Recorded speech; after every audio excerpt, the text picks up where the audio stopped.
നമസ്കാരം സുഹൃത്തുക്കളെ, my P S C class റൂമിൻ്റെ പുതിയ ക്ലാസ്സിലേക്ക് ഏവർക്കും സ്വാഗതം. നമ്മൾ ഇന്നത്തെ ക്ലാസ് നോക്കാൻ പോകുന്നത് ഇന്ത്യൻ ഹിസ്റ്ററിക്കകത്ത് നിന്നിട്ടാണ് നമ്മൾ ഇന്നത്തെ ക്ലാസ് ചർച്ച ചെയ്യാൻ പോകുന്നത്. ഇന്ത്യയുടെ ഒന്നാം സ്വാതന്ത്ര്യ സമരം എന്നറിയപ്പെടുന്ന 1857 ലഹള അല്ലെങ്കിൽ മഹത്തായ വിപ്ലവത്തെക്കുറിച്ചിട്ടാണ് നമ്മൾ ഇന്നത്തെ ക്ലാസ്സിൽ നോക്കാൻ പോകുന്നത്. PSC പരീക്ഷകളിൽ നിരവധി ചോദ്യങ്ങൾ വരുന്ന ഒരു മേഖലയാണ് ഒന്നാം സ്വാതന്ത്ര്യ സമരം. ആത്മാർത്ഥമായ രീതിയിൽ പരിശ്രമിക്കുന്ന ഉദ്യോഗാർത്ഥികളാണ് നിങ്ങൾ എന്ന് എനിക്കറിയാം. ഈ മേഖലയിൽ നിന്ന് നിങ്ങൾക്ക് ഉറപ്പായിട്ടും മാർക്ക് പ്രതീക്ഷിക്കാവുന്നതാണ്. അപ്പോൾ നമുക്ക് ഒന്നാം സ്വാതന്ത്ര്യ സമരം എന്ന ടോപ്പിക്കിലേക്ക് കടക്കാം. നമുക്കറിയാം, ഇന്ത്യയുടെ ഒന്നാം സ്വാതന്ത്ര്യ സമരം എന്നറിയപ്പെടുന്നത് 1857 വിപ്ലവമാണ്. ഒന്നാം സ്വാതന്ത്ര്യ സമരം എന്നറിയപ്പെടുന്നത് 1857 വിപ്ലവമാണ്, അല്ലേ?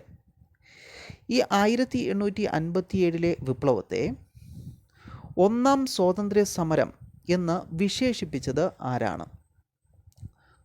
രണ്ട് പേര് വിശേഷിപ്പിച്ചിട്ടുണ്ട്.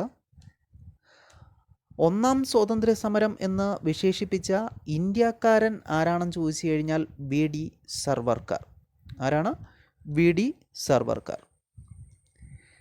എന്നാൽ ഒന്നാം സ്വാതന്ത്ര്യ സമരം എന്ന് വിശേഷിപ്പിച്ച വിദേശി ആരാണെന്ന് ചോദിച്ചു കഴിഞ്ഞാൽ കാറൽ മാക്സ്.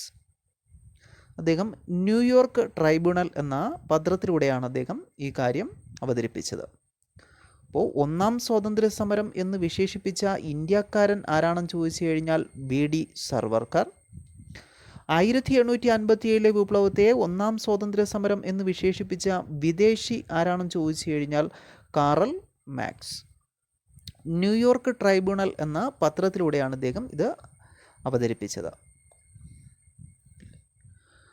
മുഗൾ ഭരണത്തിൻ്റെ പൂർണ്ണമായ പതനത്തിന് കാരണമായത് 1857 വിപ്ലവമാണ്. നമുക്കറിയാം, മുഗൾ ഭരണ കാലഘട്ടത്തിന് പൂർണ്ണമായി അന്ത്യം കുറിച്ചത്, അല്ലേ? അക്ബറിൻ്റെയും ബാബറിൻ്റെയും ജഹാംഗീറിൻ്റെയൊക്കെ ആ കാലഘട്ടത്തിന് പൂർണ്ണമായും അന്ത്യം കുറിച്ച വിപ്ലവം ഏതാണെന്ന് ചോദിച്ചു കഴിഞ്ഞാൽ 1857 വിപ്ലവമാണ്. ഓർത്തു വച്ചിരിക്കുക. അതുപോലെ തന്നെ പരീക്ഷയ്ക്ക് സ്ഥിരം ചോദിക്കുന്ന ഒരു ക്വസ്റ്റ്യനാണ്, ഒന്നാം സ്വാതന്ത്ര്യ സമരം പൊട്ടിപ്പുറപ്പെട്ടതെന്നാണ്. 1857 മെയ് 10 1857 മെയ് 10 ഉത്തർപ്രദേശിലെ മീററ്റിലാണ് ഇത് പൊട്ടിപ്പുറപ്പെട്ടത്.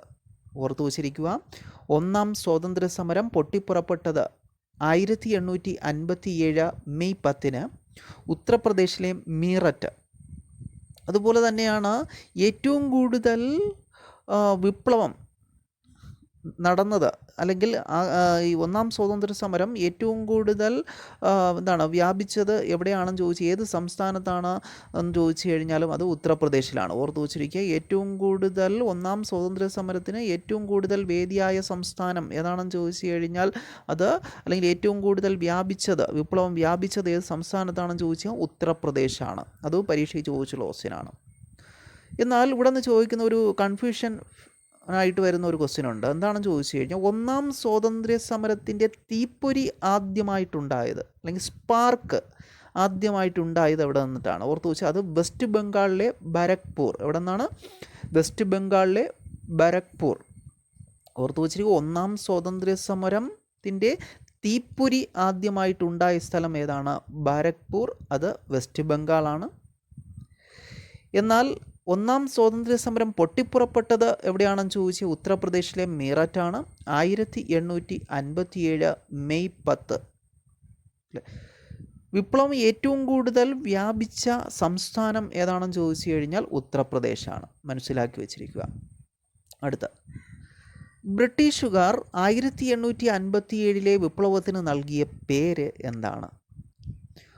ബ്രിട്ടീഷുകാർ 1857 വിപ്ലവത്തിന് നൽകിയ പേര് എന്താണ്? ഓർത്തു വച്ചിരിക്കുക. എന്താണ്? ശിപ്പായി ലഹള. എന്താണ്? ശിപ്പായി ലഹള.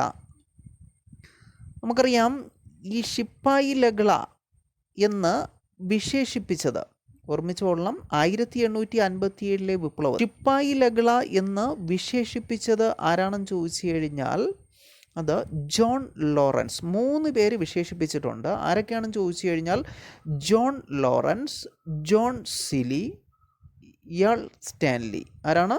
Y'all Stanley. അപ്പോൾ 3 പേരാണ് ശിപ്പായി ലഹള എന്ന് വിശേഷിപ്പിച്ചത്. ജോൺ ലോറൻസ്, ജോൺ സിലി, യാൾ സ്റ്റാൻലി. പരീക്ഷ ഈ ക്വസ്റ്റ്യൻ ഇങ്ങനെയാണെങ്കിൽ 1857 വിപ്ലവത്തിന് ശിപ്പായി ലഹള എന്ന് വിശേഷിപ്പിച്ച ബ്രിട്ടീഷ് പ്രധാനമന്ത്രി, പ്രൈം മിനിസ്റ്റർ ആരാണെന്ന് ചോദിച്ചു കഴിഞ്ഞാൽ യാൾ സ്റ്റാൻലി. 1857 വിപ്ലവത്തെ ശിപ്പായി ലഹള എന്ന് വിശേഷിപ്പിച്ച ബ്രിട്ടീഷ് ചരിത്രകാരന്മാർ ആരൊക്കെ? ജോൺ ലോറൻസും ജോൺ സിലിയും. അപ്പോൾ അവിടെ മാറിപ്പോരുത്. അപ്പോൾ ശിപ്പായി ലഹള എന്ന് വിശേഷിപ്പിച്ചത് ബ്രിട്ടീഷുകാരാണ് 1857 വിപ്ലവത്തെ. ആ ശിപ്പായി ലഹള എന്ന് വിശേഷിപ്പിച്ച ബ്രിട്ടീഷ് പ്രധാനമന്ത്രി യാൾ സ്റ്റാൻലി, ബ്രിട്ടീഷ് ചരിത്രകാരന്മാർ ജോൺ ലോറൻസ്, ജോൺ സിലി. അടുത്തൊരു പോയിൻ്റാണ് 1857 വിപ്ലവത്തെ ആഭ്യന്തര കലാപം എന്ന് വിശേഷിപ്പിച്ചത്. ആഭ്യന്തര കലാപം എന്ന് വിശേഷിപ്പിച്ചത് എസ് ബി ചൗധരി. ആരാണ്? S B Chaudhuri. അപ്പോൾ ആഭ്യന്തര കലാപം എന്ന് വിശേഷിപ്പിച്ചത് ആരാണ്? S B Chaudhuri. അടുത്ത 1857 വിപ്ലവത്തെ ബ്രിട്ടീഷ് പാർലമെൻറ്റിൽ ദേശീയ വിപ്ലവം എന്ന് വിശേഷിപ്പിച്ചത്. 1857 വിപ്ലവത്തെ ബ്രിട്ടീഷ് പാർലമെൻറ്റിൽ ദേശീയ വിപ്ലവം എന്ന് വിശേഷിപ്പിച്ചത് ബെഞ്ചമിൻ ഡിസ്രേലി. ആരാണ്? Benjamin Disraeli. അപ്പോൾ 1857 വിപ്ലവത്തെ ബ്രിട്ടീഷ് പാർലമെൻറ്റിൽ ദേശീയ വിപ്ലവം എന്ന് വിശേഷിപ്പിച്ചത് ബെഞ്ചമിൻ ഡിസ്രേലി. അതുപോലെ ഉയർത്തെഴുന്നേൽപ്പ് എന്ന ഒന്നാം സ്വാതന്ത്ര്യ സമരത്തെ വിശേഷിപ്പിച്ചത്, ഉയർത്തെഴുന്നേൽപ്പ് എന്ന ഒന്നാം സ്വാതന്ത്ര്യ സമരത്തെ വിശേഷിപ്പിച്ചത് വില്യം ഡാൾറിംഫിൽ. ഓർത്തു വെച്ച്, വില്യം ഡാൾറിംഫിൽ. അപ്പോൾ ഉയർത്തെഴുന്നേൽപ്പ് എന്ന ഒന്നാം സ്വാതന്ത്ര്യ സമരത്തെ വിശേഷിപ്പിച്ചത് വില്യം ഡാൾറിംഫിൽ. ആദ്യത്തേതുമല്ല ദേശീയ തലത്തിലുള്ള സ്വാതന്ത്ര്യ സമരവുമല്ല എന്ന് ഒന്നാം സ്വാതന്ത്ര്യ സമരത്തെ വിശേഷിപ്പിച്ചത് RC മജുംദാർ. ആദ്യത്തേതുമല്ല ദേശീയ തലത്തിലുള്ള സ്വാതന്ത്ര്യ സമരവുമല്ല എന്ന് ഒന്നാം സ്വാതന്ത്ര്യ സമരത്തെ വിശേഷിപ്പിച്ചത് RC മജുംദാർ. അപ്പോൾ ഓർത്തു വച്ചിരിക്കുക. അടുത്ത ഡബിൾസ് വിൻഡ്, അല്ലെ, ചെകുത്താൻ്റെ കാറ്റ് എന്ന ബ്രിട്ടീഷുകാർ വിശേഷിപ്പിച്ചത് ഏത് വിപ്ലവത്തെയാണ്? നമുക്കറിയാം 1857 ഒന്നാം സ്വാതന്ത്ര്യ സമരത്തെയാണ് അങ്ങനെ വിശേഷിപ്പിച്ചത്. അപ്പോൾ 1857 വിപ്ലവത്തെ ഇംഗ്ലീഷുകാർ അല്ലെങ്കിൽ ബ്രിട്ടീഷുകാർ വിശേഷിപ്പിച്ചതാണ് ഡബിൾസ് വിൻഡ്, ചെകുത്താൻ്റെ കാറ്റ് എന്ന് വിശേഷിപ്പിച്ചു. 1857 വിപ്ലവത്തിൽ ആദ്യ രക്തസാക്ഷി, ഫസ്റ്റ് മാർട്ടിയർ ആരാണ്? മംഗൽ പാണ്ഡെ. 1857 വിപ്ലവത്തിലെ ആദ്യ രക്തസാക്ഷി ആരാണ്? മംഗൽ പാണ്ഡെ. ഒന്നാം സ്വാതന്ത്ര്യ സമര സമയത്തെ മുഗൾ ഭരണാധികാരി ആരായിരുന്നു? ഓർത്തു വച്ചിരിക്കുക, ബഹദൂർ ഷാ രണ്ടാമൻ അല്ലെങ്കിൽ ബഹദൂർ ഷാ സഫർ. അപ്പോൾ ഒന്നാം സ്വാതന്ത്ര്യ സമര സമയത്തെ മുഗൾ ഭരണാധികാരി ആരായിരുന്നു? ബഹദൂർ ഷാ രണ്ടാമൻ അല്ലെങ്കിൽ ബഹദൂർ ഷാ സഫർ. മംഗൽ പാണ്ഡെയെ തൂക്കിലേറ്റിയ വർഷം പ്രീവിയസ് ആണ്, 1857 ഏപ്രിൽ 8. മംഗൽ പാണ്ഡെയെ തൂക്കിലേറ്റിയ വർഷം 1857 ഏപ്രിൽ 8. ഓർത്തു വച്ചിരിക്കുക. മംഗൽ പാണ്ഡെ അംഗമായിരുന്ന പട്ടാള യൂണിറ്റ് ഏതാണ്? 34th Bengal native infantry. ഓർത്തു വച്ചിരിക്കുക, മംഗൽ പാണ്ഡെ അംഗമായിരുന്ന പട്ടാള യൂണിറ്റ് ഏതാണ്?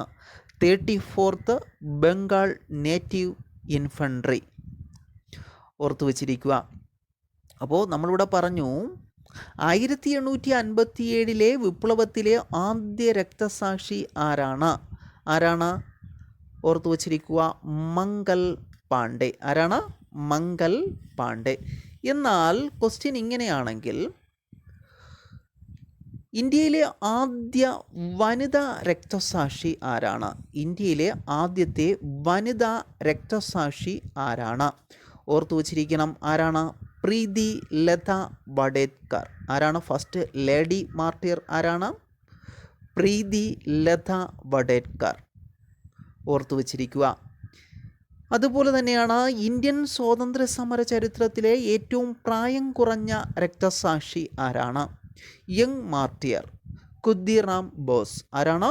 ഖുദ്ദിറാം ബോസ്. ഈ പറയുന്ന കാര്യങ്ങളെല്ലാം പ്രീവിയസ് ആണ്. അപ്പോൾ 1857 വിപ്ലവത്തിലെ ആദ്യ രക്തസാക്ഷി ആരാണ്? മംഗൽ പാണ്ഡെ. ഇന്ത്യയിലെ ആദ്യ വനിതാ രക്തസാക്ഷി പ്രീതി ലത വഡേക്കർ. ഇന്ത്യൻ സ്വാതന്ത്ര്യ സമര ചരിത്രത്തിലെ ഏറ്റവും പ്രായം കുറഞ്ഞ രക്തസാക്ഷി ഖുദ്ദിറാം ബോസ്. ഓർത്തു വച്ചിരിക്കുക. എന്നാൽ ഒരു ക്വസ്റ്റ്യൻ ഇങ്ങനെയാണ്, പ്രീവിയസ് ആയിട്ട് ചോദിച്ചിട്ടുള്ളതാണ്. കേരള നവോത്ഥാനത്തിലെ ആദ്യ രക്തസാക്ഷി ആരാണ്? കേരള നവോത്ഥാനത്തിലെ ആദ്യ രക്തസാക്ഷി ആറാട്ടുപുഴ വേലായുധൻ. ഓർത്തു വച്ചിരിക്കുക, ആരാണ്? ആറാട്ടുപുഴ വേലായുധൻ. അപ്പോൾ കേരള നവോത്ഥാനത്തിലെ ആദ്യ രക്തസാക്ഷി ആറാട്ടുപുഴ വേലായുധൻ. അതും മനസ്സിലാക്കി വച്ചിരിക്കുക. 1857 വിപ്ലവ സമയത്തെ ബ്രിട്ടീഷ് ഗവർണർ ജനറൽ ആരാണ്? കാനിങ് പ്രഭു. 1857 വിപ്ലവ സമയത്തെ ബ്രിട്ടീഷ് ഗവർണർ ജനറൽ ആരാണ്? Lord Canning. 1857 വിപ്ലവ സമയത്തെ ബ്രിട്ടീഷ് സൈനിക തലവൻ ആരാണ്? Colin Campbell. ആരാണ്? Colin Campbell. 1857 വിപ്ലവ സമയത്തെ ബ്രിട്ടീഷ് സൈനിക തലവൻ കോളിൻ ക്യാമ്പൽ. 1857 വിപ്ലവ സമയത്തെ ബ്രിട്ടീഷ് രാജ്ഞി വിക്ടോറിയ രാജ്ഞി, അല്ലെങ്കിൽ ക്വീൻ വിക്ടോറിയ. 1857 വിപ്ലവ സമയത്തെ ബ്രിട്ടീഷ് പ്രധാനമന്ത്രി പാൽമേഴ്സ്റ്റൺ. ആരാണ്? പാൽമേഴ്സ്റ്റൺ. അപ്പോൾ ഓർത്തു വച്ചിരിക്കുക ഈ കാര്യങ്ങൾ. അതുപോലെ തന്നെയാണ് 1857 വിപ്ലവ സമയത്തെ തിരുവിതാംകൂർ രാജാവ് ആരായിരുന്നു എന്ന് ചോദിച്ചു കഴിഞ്ഞാൽ ഉത്രം തിരുനാൾ മാർത്താണ്ഡവർമ്മ. ആരാണ്? ഉത്രം തിരുനാൾ മാർത്താണ്ഡവർമ്മ. 1857 വിപ്ലവ സമയത്തെ ബ്രിട്ടീഷ് ഗവർണർ ജനറൽ കാനിങ് പ്രഭു, സൈനിക തലവൻ കോളിൻ ക്യാമ്പൽ, ബ്രിട്ടീഷ് രാജ്ഞി വിക്ടോറിയ, ബ്രിട്ടീഷ് പ്രധാനമന്ത്രി പാൽമേഴ്സ്റ്റൺ, അതുപോലെ തന്നെ തിരുവിതാംകൂർ രാജാവ് ഉത്രം തിരുനാൾ മാർത്താണ്ഡവർമ്മ. ഓർത്തു വച്ചിരിക്കുക ഈ കാര്യങ്ങൾ. അതുപോലെ തന്നെ അടുത്ത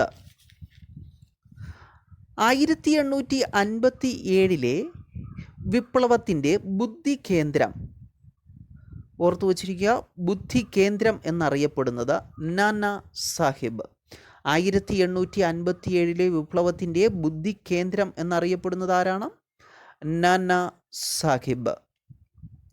എന്നാൽ 1857 വിപ്ലവത്തിൻ്റെ അംബാസഡർ അല്ലെങ്കിൽ പ്രവാചകൻ എന്നറിയപ്പെടുന്നത് ആരാണെന്ന് ചോദിച്ചാൽ അസിമുള്ള ഖാൻ. ഇത് രണ്ടും പ്രീവിയസ് ആയിട്ട് ചോദിച്ചിട്ടുള്ളതാണ്. 1857 വിപ്ലവത്തിൻ്റെ മാസ്റ്റർ ബ്രെയിൻ ആരാണെന്ന് ചോദിച്ചു കഴിഞ്ഞാൽ നാനാ സാഹിബ്. എന്നാൽ അംബാസഡർ ആരാണെന്ന് ചോദിച്ചാൽ, പ്രവാചകൻ ആരാണെന്ന് ചോദിച്ചു കഴിഞ്ഞാൽ അസിമുള്ള ഖാൻ. ഓർത്തു വച്ചിരിക്കുക. നാനാ സാഹിബിൻ്റെ യഥാർത്ഥ പേര് എന്താണ്? ദോണ്ടു പന്ത്. എന്താണ്? ദോണ്ടു പന്ത്. നാനാ സാഹിബിൻ്റെ യഥാർത്ഥ പേര് ദോണ്ടു പന്ത്. 1857 വിപ്ലവത്തിലെ കലാപകാരികളുടെ രഹസ്യ മുദ്ര എന്തായിരുന്നു? അല്ലെങ്കിൽ ഔദ്യോഗിക ചിഹ്നം എന്തായിരുന്നു?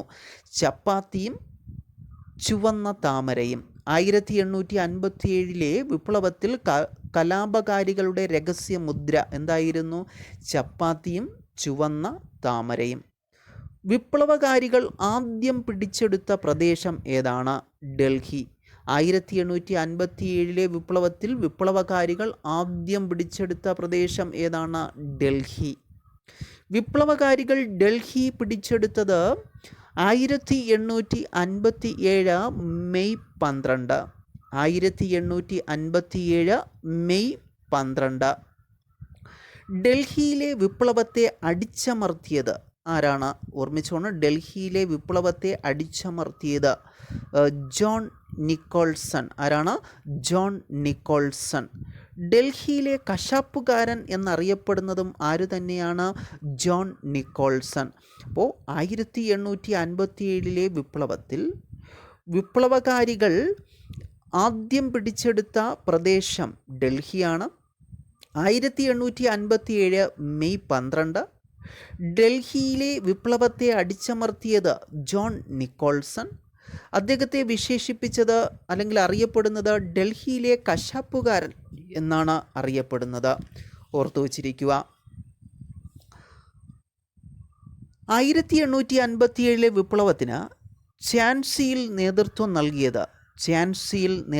നൽകിയത് റാണി ലക്ഷ്മി ഭായ്. ആരാണ്? റാണി ലക്ഷ്മി ഭായ് അല്ലേ? ഈ റാണി ലക്ഷ്മി ഭായിയുടെ യഥാർത്ഥ നാമം എന്താണ്? മണികർണിക. എന്താണ്? മണികർണിക. ഇത് കൂടാതെ കുട്ടിക്കാലത്ത് മനുഭായി എന്നും ചബേലി എന്നും അറിയപ്പെട്ടിരുന്നു. ഓർത്തു വച്ചിരിക്കുക. 1857 വിപ്ലവം ഝാൻസിയിൽ നേതൃത്വം നൽകിയത് ഝാൻസി റാണി ലക്ഷ്മി ഭായി ആണ്. അവരുടെ യഥാർത്ഥ നാമം മണികർണിക.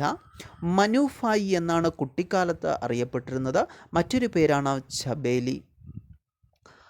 1857 വിപ്ലവത്തിൻ്റെ ജോൺ ഓഫ് ആർക്ക് എന്നറിയപ്പെടുന്നത് ഝാൻസി റാണിയാണ് അല്ലേ? 1857 വിപ്ലവത്തിൻ്റെ ജോൺ ഓഫ് ആർക്ക് എന്നറിയപ്പെടുന്നത് ഝാൻസി റാണി. എന്നാൽ കേരളത്തിൻ്റെ ജോൺ ഓഫ് ആർക്ക് എന്നറിയപ്പെടുന്നത് ആരാണ്? ഓർത്തു വച്ചിരിക്കുക. കേരളത്തിൻ്റെ ജോൺ ഓഫ് ആർക്ക് എന്നറിയപ്പെടുന്നത് ആരാണ്? അക്കാമ്മ ചെറിയാൻ. കേരളത്തിൻ്റെ ജോൺ ഓഫ് ആർക്ക് എന്നറിയപ്പെടുന്നത് ആരാണ്? അക്കാമ്മ ചെറിയാൻ. അതേപോലെ തന്നെയാണ് പരീക്ഷയ്ക്ക് ചോദിക്കുന്നതാണ് തിരുവിതാംകൂറിലെ ഝാൻസി റാണി ആരാണ്? അക്കാമ്മ ചെറിയാൻ. എന്നാൽ അവിടെ കൺഫ്യൂഷൻ വരാം. കേരളത്തിൻ്റെ ഝാൻസി റാണി ആരാണ്? അക്കാമ്മ ചെറിയാൻ അല്ല. അക്കാമ്മ ചെറിയാൻ തിരുവിതാംകൂറിൻ്റെ ഝാൻസി റാണി അല്ലേ? എന്നാൽ കേരളത്തിൻ്റെ ഝാൻസി റാണി ആനി മസ്ക്രീൻ. ആരാണ്? ആനി മസ്ക്രീൻ. മാറിപ്പോവരുത്. ഗോളിയോറിൽ നേതൃത്വം നൽകിയത് 1857 വിപ്ലവത്തിന് ഗോളിയോറിൽ നേതൃത്വം നൽകിയത് ആരാണ്? റാണി ലക്ഷ്മി ഭായ്. ആരാണ്? റാണി ലക്ഷ്മി ഭായ്. ഓർത്തു വച്ചിരിക്കുക. അതുപോലെ തന്നെയാണ് ബീഹാറിലും ജഗദീഷ്പൂരിലും നേതൃത്വം നൽകിയത് ആരാണ്? കൻവർ സിംഗ്. ഓർമ്മിച്ചോളണം. നമുക്കറിയാം ബീഹാർ സിംഹം എന്നറിയപ്പെടുന്നത് കൻവർ സിംഗ് ആണ്. അപ്പോൾ ബീഹാറിലും ജഗദീഷ്പൂരിലും 1857 വിപ്ലവത്തിന് നേതൃത്വം നൽകിയത് ആരാണ്? കൻവർ സിംഗ് ആണ്. 1857 വിപ്ലവത്തിൻ്റെ വന്ധ്യവയോധ്യൻ എന്നറിയപ്പെടുന്നത് കൻവർ സിംഗ് ആണ്. 1857 വിപ്ലവത്തിൻ്റെ വന്ധ്യവയോധ്യൻ ആരാണ്? കൻവർ സിംഗ്. നമുക്കറിയാം ഇന്ത്യയുടെ വന്ധ്യവയോധ്യൻ ആരാണ്? ദാദാ ഭായ് നവറോജിയാണ്. എന്നാൽ 1857 വിപ്ലവത്തിൻ്റെ വന്ധ്യവയോധ്യൻ ആരാണ്? കൻവർ സിംഗ്. ഡൽഹിയിൽ നേതൃത്വം നൽകിയത് ആരാണ്? ഡൽഹിയിൽ വിപ്ലവത്തിന് നേതൃത്വം നൽകിയത് ഓർത്തു വച്ചിരിക്കുക. ആരാണ് നേതൃത്വം നൽകിയത് ഡൽഹിയിൽ? ജനറൽ ഫത്ത് ഖാനും ബഹദൂർ ഷാ രണ്ടാമൻ. ഓർത്തു വച്ചിരിക്കുക. ജനറൽ ഫത്ത് ഖാനും ബഹദൂർ ഷാ രണ്ടാമൻ. ഈ ബഹദൂർ ഷാ രണ്ടാമൻ്റെ സൈനിക തലവൻ ആയിരുന്നു ആരാ? ജനറൽ ഫത്ത് ഖാൻ. ഓർത്തു വെച്ചിട്ട് ഡൽഹിയിൽ നേതൃത്വം നൽകിയത് ആരൊക്കെയാണ്? ജനറൽ ഫത്ത് ഖാനും ബഹദൂർ ഷാ സെക്കൻഡുമാണ്. ഈ ബഹദൂർ ഷാ സെക്കൻഡ് ആയിരുന്നു ആരുടെ സൈനിക തലവൻ? ബഹദൂർ ഷാ സെക്കൻഡിൻ്റെ സൈനിക തലവൻ ആരായിരുന്നു? ജനറൽ ഫത്ത് ഖാൻ. കാൺപൂരിൽ നേതൃത്വം നൽകിയത് ഓർത്തു വച്ചിരിക്കുക. കാൺപൂരിൽ നേതൃത്വം നൽകിയത് നാനാ സാഹിബ്. അതുപോലെ തന്നെ താന്തിയ തൊപ്പി. ആരാണ്? താന്തിയ തൊപ്പി. അപ്പോൾ 1857 വിപ്ലവത്തിന് കാൺപൂരിൽ നേതൃത്വം നൽകിയത് നാനാ സാഹിബ്, താന്തിയ തൊപ്പി. 1857 വിപ്ലവത്തിൻ്റെ ബുദ്ധി കേന്ദ്രം നമ്മൾ പറഞ്ഞു നാനാ സാഹിബാണ് അല്ലേ? അതുപോലെ തന്നെ പേഷ്വോ ബാജി റാവുവിൻ്റെ ദത്തുപുത്രൻ എന്നറിയപ്പെടുന്നത് പേഷ്യോ ബാജി റാവുവിൻ്റെ ദത്തുപുത്രൻ എന്നറിയപ്പെടുന്നത്? മൂന്നാം നെപ്പോളിയൻ എന്നറിയപ്പെടുന്നത്? ഓർത്തു വച്ചിരിക്കുക, നാനാ സാഹിബിൻ്റെ സൈനിക ഉപദേഷ്ടാവായിരുന്നു താന്തിയ തൊപ്പി. അപ്പോൾ 1857 വിപ്ലവത്തിന് കാൺപൂരിൽ നേതൃത്വം നൽകിയത് നാനാ സാഹിബ് താന്തിയ തൊപ്പി. 1857 വിപ്ലവത്തിൻ്റെ ബുദ്ധി കേന്ദ്രമാണ്. പേഷ്യോ ബാജിറാവുവിൻ്റെ ദത്തുപുത്രനാണ് നാനാ സാഹിബ്. മൂന്നാം നെപ്പോളിയൻ എന്നറിയപ്പെടുന്നു. നാനാ സാഹിബിൻ്റെ സൈനിക ഉപദേഷ്ടാവായിരുന്നത് താന്തിയ തൊപ്പി. ഒന്നാം സ്വാതന്ത്ര്യ സമരത്തിൽ ഗറില്ല യുദ്ധമുറ ഉപയോഗിച്ച വിപ്ലവകാരി ആരാണ്? താന്തിയ തൊപ്പി. ഒന്നാം സ്വാതന്ത്ര്യ സമരത്തിൽ ഗറില്ല യുദ്ധമുറ ഉപയോഗിച്ച വിപ്ലവകാരി ആരാണ്? താന്തിയ തൊപ്പി. താന്തിയ തൊപ്പിയുടെ യഥാർത്ഥ പേര് എന്താണ്? രാമചന്ദ്ര പാണ്ഡുരംഗെ. ഓർത്തു വച്ചിരിക്കുക, എന്താണ്? രാമചന്ദ്ര പാണ്ഡുരംഗെ. ആസാമിൽ നേതൃത്വം നൽകിയത് ദിവാൻ മണിറാം. ആരാണ്? മണിറാം. ആസാമിൽ നേതൃത്വം നൽകിയത് ആരാണ്? മണിറാം. മീററ്റിൽ നേതൃത്വം നൽകിയത് കദം സിംഗ്. മീററ്റിൽ നേതൃത്വം നൽകിയത് കദം സിംഗ്. ഈ പറയുന്ന കാര്യങ്ങളെല്ലാം പ്രീവിയസ് ആണ്. നല്ലവണ്ണം ശ്രദ്ധിച്ച് എഴുതി വെച്ച് തന്നെ പഠിക്കാൻ ശ്രമിക്കുക. അടുത്ത, ലക്നൌവിൽ നേതൃത്വം നൽകിയത് ബീഗം ഹസ്രത്ത് മഹൽ. ലക്നൗ, ആഗ്ര, ഔധ്, ഈ 3 സ്ഥലങ്ങളിലും നേതൃത്വം നൽകിയത് ആര് തന്നെയാണ്? ബീഗം ഹസ്രത്ത് മകൾ. ലക്നൗ, ആഗ്ര, ഔധ്, ഈ 3 സ്ഥലങ്ങളിലും നേതൃത്വം നൽകിയത് ബീഗം ഹസ്രത്ത് മകൾ. ഫൈസാബാദിൽ നേതൃത്വം നൽകിയത് മൗലവി അഹമ്മദുള്ള. ഫൈസാബാദിൽ നേതൃത്വം നൽകിയത് മൗലവി അഹമ്മദുള്ള. ബറൗൻ ഫർഗാനയിൽ നേതൃത്വം നൽകിയത് നേതൃത്വം നൽകിയത് ഷാമൽ. ആരാണ്? ഷാമൽ. ബറേലിയിൽ നേതൃത്വം നൽകിയത് ഖാൻ ബഹദൂർ. ബറേലിയിൽ നേതൃത്വം നൽകിയത് ഖാൻ ബഹദൂർ. ഓർത്തു വച്ചിരിക്കുക. അതുപോലെ തന്നെയാണ് ഓർത്തു വച്ചിരിക്കുന്നത്, മധുരയിൽ നേതൃത്വം നൽകിയത് ദേവി സിംഗ്. മധുരയിൽ നേതൃത്വം നൽകിയത് ദേവി സിംഗ്. അലഹബാദിൽ നേതൃത്വം നൽകിയത് ലിയാഖത്ത് അലി ഖാൻ. അലഹബാദിൽ നേതൃത്വം നൽകിയത് ആരാണ്? ലിയാഖത്ത് അലി ഖാൻ. കോട്ടയിൽ നേതൃത്വം നൽകിയത് ജയ് ദയാൽ. ആരാണ്? ജയ് ദയാൽ. ഒന്നാം സ്വാതന്ത്ര്യ സമരം ഏറ്റവും കൂടുതൽ വ്യാപിച്ച സംസ്ഥാനം നമ്മൾ നേരത്തെ പറഞ്ഞതാണ് ഉത്തർപ്രദേശ്. ഏതാണ്? ഉത്തർപ്രദേശ്. 1859 കലാപശേഷം ബ്രിട്ടീഷുകാർ നേപ്പാളിലേക്ക് നാടുകടത്തിയ വ്യക്തി ആരാണ്? നാനാ സാഹിബ്. 1859 കലാപശേഷം ബ്രിട്ടീഷുകാർ നേപ്പാളിലേക്ക് നാടുകടത്തിയ വ്യക്തി ആരാണ്? നാനാ സാഹിബ്. ആരാണ്? നാനാ സാഹിബ്. ഓർത്തു വച്ചിരിക്കുക. അടുത്ത, 1857 വിപ്ലവം പൂർണ്ണമായും അടിച്ചമർത്തിയ വർഷം? 1858. 1858. വിപ്ലവത്തിൻ്റെ പ്രധാന ഫലം എന്നറിയപ്പെടുന്നത് ഈസ്റ്റ് ഇന്ത്യ കമ്പനിയുടെ ഭരണം അവസാനിച്ചത്. ഓർമ്മിച്ചുകൊണ്ട്, വിപ്ലവത്തിൻ്റെ പ്രധാനപ്പെട്ട ഫലം എന്താണ്? ഈസ്റ്റ് ഇന്ത്യ കമ്പനിയുടെ ഭരണം അവസാനിച്ചു. Act for the better government of India ഈ സംഭവവുമായി ബന്ധപ്പെട്ടിരിക്കുന്നു. ഒന്നാം സ്വാതന്ത്ര്യ സമരം. Act for the better government of India ഏത് സംഭവവുമായി ബന്ധപ്പെട്ടിരിക്കുന്നതാണ്? ഒന്നാം സ്വാതന്ത്ര്യ സമരം, അല്ലേ? അല്ലെങ്കിൽ government of India act 1858. 1858 government of India act ആണ് act for the better government of India എന്നറിയപ്പെടുന്നത്. ഓർത്തു വച്ചിരിക്കുക. അടുത്ത, ഇന്ത്യൻ ജനതയുടെ മാഗ്ന കാർട്ട എന്നറിയപ്പെടുന്നത് 1857 വിളംബരമാണ്. 1858 വിളംബരമാണ്. അതാണ് ഗവൺമെൻറ് ഓഫ് ഇന്ത്യ ആക്ട് 1858, അല്ലേ? 1858 വിളംബരം. ഓർത്തു വച്ചിരിക്കുക. ആരുടെ വിളംബരമാണ്? വിക്ടോറിയ രാജ്ഞിയുടെ വിളംബരമാണ് ഇന്ത്യൻ ജനതയുടെ മാഗ്ന കാർട്ട എന്നറിയപ്പെടുന്നത്. ഭരണമാറ്റത്തിൻ്റെ ഫലമായി പിൻവലിക്കപ്പെട്ട ഈസ്റ്റ് ഇന്ത്യ കമ്പനിയുടെ നിയമം, ദത്തവകാശ നിരോധന നിയമം. ഭരണമാറ്റത്തിൻ്റെ ഫലമായി പിൻവലിക്കപ്പെട്ട ഈസ്റ്റ് ഇന്ത്യ കമ്പനിയുടെ നിയമം ഏതാണ്? നമുക്കറിയാം. ഏതാണ്? ദത്തവകാശ നിരോധന നിയമം അല്ലേ? ദത്തവകാശ നിരോധന നിയമം അല്ലേ? ഓർത്തു വച്ചിരിക്കുക ആ കാര്യം. വിപ്ലവത്തിന് ശേഷം ബ്രിട്ടീഷുകാർ പിന്തുടർന്ന നയം എന്താണ്? ഭിന്നിപ്പിച്ചു ഭരിക്കുക. വിപ്ലവത്തിന് ശേഷം ബ്രിട്ടീഷുകാർ പിന്തുടർന്ന നയം എന്താണ്? ഭിന്നിപ്പിച്ചു ഭരിക്കുക. അപ്പോൾ നമ്മൾ 1857 വിപ്ലവവുമായി ബന്ധപ്പെട്ട് വരുന്ന പ്രധാനപ്പെട്ട കാര്യങ്ങളാണ് ഇന്നത്തെ ക്ലാസ്സിൽ ചർച്ച ചെയ്തത്. അപ്പോൾ കൂട്ടുകാരിത് എഴുതി വെച്ച് തന്നെ പഠിക്കാൻ ശ്രമിക്കുക. സ്ഥിരം പരീക്ഷകളിൽ ചോദിക്കുന്ന ഒരു മേഖലയാണ്. ഉറപ്പായിട്ട് നിങ്ങൾക്ക് ഇതിൽ നിന്ന് ക്വസ്റ്റ്യൻ ലഭിക്കും. കൂട്ടുകാർക്ക് ഈ ക്ലാസ് ഇഷ്ടപ്പെട്ടെന്ന് വിചാരിക്കുന്നു. എങ്കിൽ നിങ്ങൾ ഈ ക്ലാസ് ലൈക്ക് ചെയ്യുക. അതോടൊപ്പം തന്നെ നിങ്ങളുടെ കൂട്ടുകാർക്കും ഇത് ഷെയർ ചെയ്ത് കൊടുക്കുക. ആദ്യമായിട്ടാണ് ഈ ചാനൽ കാണുന്നതെങ്കിൽ സബ്സ്ക്രൈബ് ചെയ്യുക. അതോടൊപ്പം തന്നെ അടുത്ത് കാണുന്ന ബെൽ ബട്ടൺ കൂടി പ്രസ് ചെയ്യുക. എങ്കിൽ മാത്രമേ നമ്മളിടുന്ന വീഡിയോകൾ എത്രയും പെട്ടെന്ന് നിങ്ങൾക്ക് നോട്ടിഫിക്കേഷനായിട്ട് ലഭിക്കുകയുള്ളൂ.